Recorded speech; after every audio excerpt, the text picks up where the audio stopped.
Malam di kamar kos Arga selalu terasa sunyi. Apalagi sejak sebagian besar penghuni kos pulang kampung. Lorong panjang di depan kamarnya sering kali hanya diterangi lampu redup yang kadang berkedip. Jam sudah menunjukkan hampir pukul 3 pagi. Waktu yang biasanya paling sunyi dan membuat siapapun merasa tidak nyaman. Arga masih terjaga, menatap layar ponselnya sambil menggulir media sosial. Tugas kuliah yang menumpuk membuatnya sulit tidur. Dan kebiasaan begadang sudah menjadi hal biasa baginya. Di luar kamar, hanya terdengar suara kipas angin tua dan sesekali bunyi langkah kucing yang berlari di atap. Tiba-tiba ponselnya bergetar. Ting! Sebuah notifikasi pesan masuk muncul di layar. Aneh ya, tidak ada nama kontak yang tertera. Hanya nomor kosong dengan foto profil hitam pekat. Arga mengernyit. Ia merasa tidak pernah menyimpan nomor seperti itu.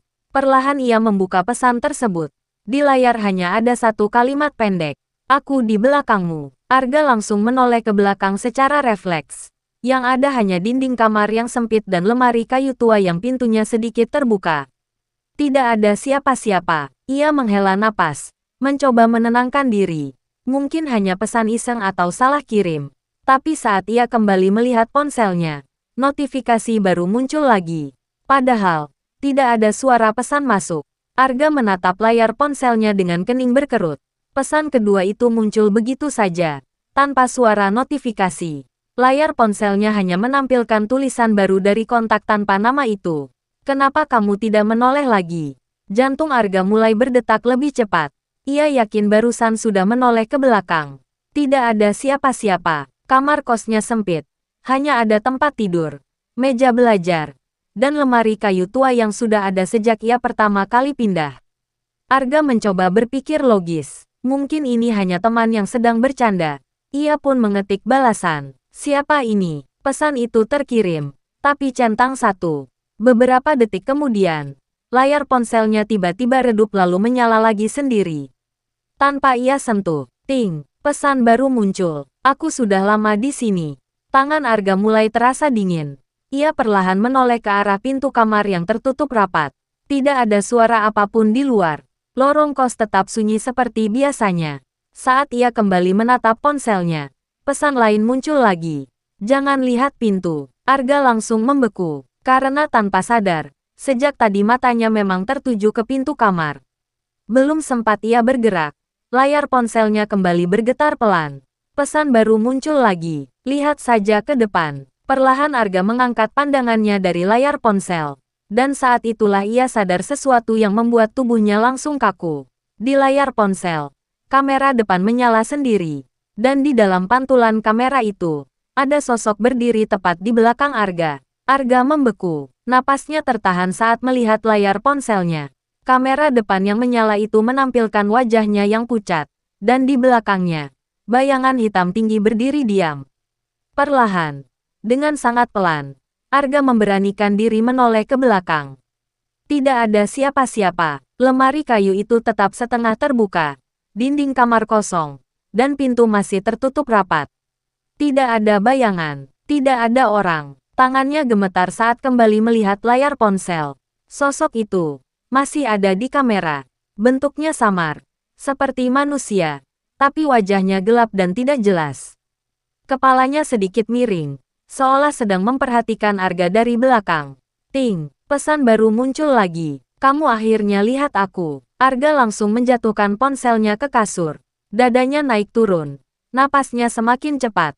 Ia mencoba menenangkan diri. Meyakinkan dirinya bahwa ini hanya bug kamera atau aplikasi aneh. Namun saat ia mengambil kembali ponselnya, kamera depan masih menyala. Dan sosok itu sekarang lebih dekat. Bayangan hitam itu seperti membungkuk sedikit, seolah wajahnya hampir sejajar dengan bahu Arga. Layar kembali bergetar. Kenapa kamu tidak menoleh? Arga perlahan menoleh lagi ke belakang. Tetap kosong. Tidak ada apapun. Saat ia kembali melihat layar, sosok itu sekarang tepat di belakang kepalanya. Bahkan dari layar ponsel, Arga bisa melihat sesuatu yang membuat darahnya terasa membeku. Sosok itu seperti tersenyum. Ting. Pesan terakhir muncul. Sekarang kamu boleh menoleh. Dengan napas gemetar, Arga menoleh ke belakang untuk terakhir kalinya. Dan kali ini, tubuh Arga langsung kaku saat melihat ke belakang. Di sudut kamar, tepat di dekat lemari kayu yang pintunya setengah terbuka, ada sosok berdiri membelakanginya. Tingginya hampir menyentuh langit-langit kamar kos yang sempit. Rambutnya panjang terurai menutupi sebagian tubuhnya, sementara pakaiannya tampak gelap seperti bayangan. Arga tidak berani bergerak. Kamar yang tadi terasa biasa saja sekarang mendadak terasa sempit dan dingin. Udara seperti berhenti bergerak, bahkan suara kipas angin yang sejak tadi berputar pelan tiba-tiba terdengar sangat keras di telinganya. Sosok itu perlahan menggerakkan kepalanya, bukan berbalik, tapi memiringkan kepalanya secara aneh, seperti tulang lehernya terlalu lentur. Arga refleks menutup mata sejenak. Ketika ia membuka mata lagi, sosok itu sudah tidak ada. Sudut kamar kembali kosong. Lemari tua itu hanya berdiri diam seperti biasa. Ini mimpi. Pasti cuma mimpi. Gumam Arga dengan napas terbata.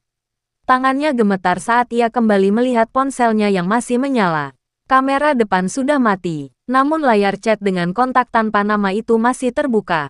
Dan tepat di bagian paling bawah, ada pesan baru lagi yang belum sempat ia baca. Perlahan Arga membuka pesan itu. Aku sudah pindah. Dada Arga langsung terasa sesak. Tiba-tiba dari arah bawah tempat tidurnya terdengar suara pelan. Krek, seperti ada sesuatu yang bergerak di bawah ranjang. Arga menahan napas. Suara itu terdengar lagi. Krek, krek, perlahan, seperti ada seseorang yang sedang merangkak keluar. Tangan Arga langsung mencengkeram kasur. Seluruh tubuhnya dingin. Ia tidak berani menunduk melihat ke bawah tempat tidur. Ponselnya kembali bergetar. Ting, pesan baru muncul lagi. Sekarang aku lebih dekat. Arga menatap layar itu dengan mata membelalak. Detak jantungnya seperti ingin keluar dari dadanya.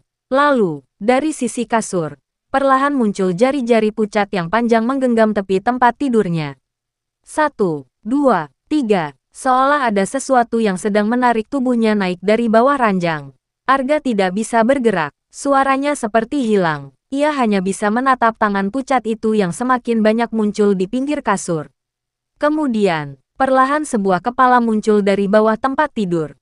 Rambutnya panjang kusut menutupi wajahnya. Namun di sela rambut itu, terlihat dua mata yang menatap langsung ke arah Arga. Ponselnya kembali berbunyi. Pesan terakhir muncul di layar. Sekarang, kamu tidak perlu menoleh lagi. Arga tidak bisa bergerak. Tubuhnya seperti kehilangan tenaga saat kepala pucat itu perlahan muncul dari bawah tempat tidur. Rambut panjang kusut menutupi hampir seluruh wajahnya. Hanya menyisakan dua mata gelap yang menatap Arga tanpa berkedip. Tangan pucat yang menggenggam kasur mulai naik perlahan. Jari-jarinya panjang dan kurus. Kukunya hitam seperti tanah yang sudah lama menempel. Satu persatu tangan itu merayap ke atas kasur, membuat kasur Arga sedikit bergoyang. Arga akhirnya berhasil mengeluarkan suara kecil. Siapa kamu? Namun sosok itu tidak menjawab. Ia hanya terus naik perlahan, seperti tubuhnya ditarik oleh sesuatu yang tidak terlihat. Rambutnya menjuntai menutupi wajahnya, dan dari sela rambut itu terdengar suara napas yang berat, seperti seseorang yang sudah sangat lama terkurung. Ponsel Arga kembali bergetar di tangannya. Ting, pesan baru muncul. Aku sudah menunggumu lama. Air mata mulai mengalir di wajah Arga. Tangannya gemetar hebat sampai ponselnya hampir jatuh lagi.